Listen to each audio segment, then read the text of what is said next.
Welcome back to the Daily News Network, and today we're on a mission with Jack Sears. And we're visiting today in the studio with Eric Henderson with Esri. Welcome to the show, Eric. Thank you, Jack. Glad to be here.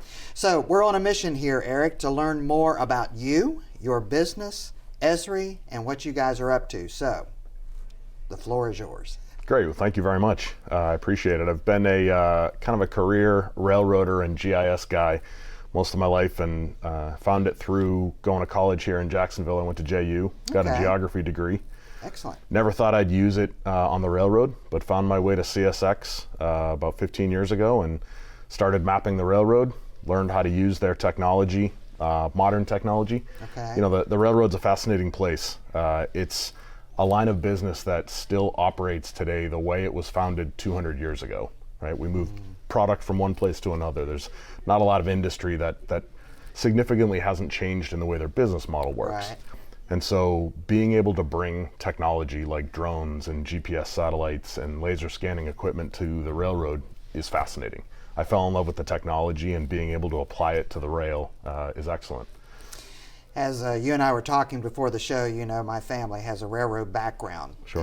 And your comment about how technology has changed it, I've seen that generationally over through my own family. So let's talk about technology, right? So Esri, what does the acronym stand for, and tell us a little bit more about the company? Sure. So Environmental Systems Research Institute, it originally started as an environmental company. All right.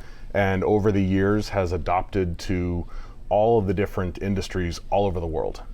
We serve most countries all around the world, every state in the US, a lot of our municipalities. One of the interesting things about Esri is most everyone uses or is familiar with our applications, but not necessarily our name, because we're a business-to-business product. So for example, Jack's GIS, when you go and look up your parcels here in town, you're using our software.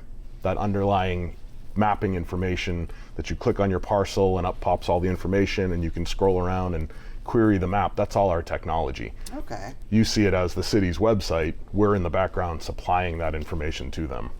Man, this world of technology, it just is so evolving, so innovative, and so just dynamic, right?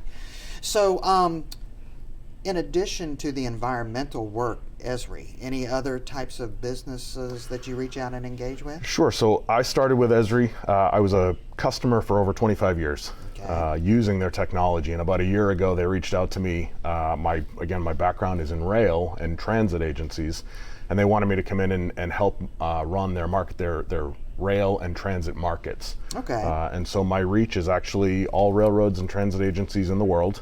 It's global. Yep. I have a little bit of experience so far. I was in Madrid last year. I'll be in Frankfurt, Germany later this year. So starting to get my feet wet, across the pond. But spent a lot of time here in the U.S. helping railroads understand how best to utilize our software, as well as transit agencies. So I wonder, in this age of artificial intelligence technology, railroad, are you seeing any impact in your industry with the time that we have left to talk about? Absolutely, sure. So one of the technologies that we utilize is laser scanners, LiDAR, right? You put a piece of LiDAR equipment on the back of a train or a high rail truck that travels down the rail, and it's essentially shooting a laser picture of your entire network.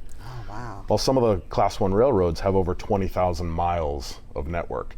Far too much distance or too much data to sit down and scroll through manually. So what we're doing now is helping them use artificial intelligence to go into that 20,000 miles of data and hand pick out things like signals, switches, road crossings, the important assets that they need to do inspections on.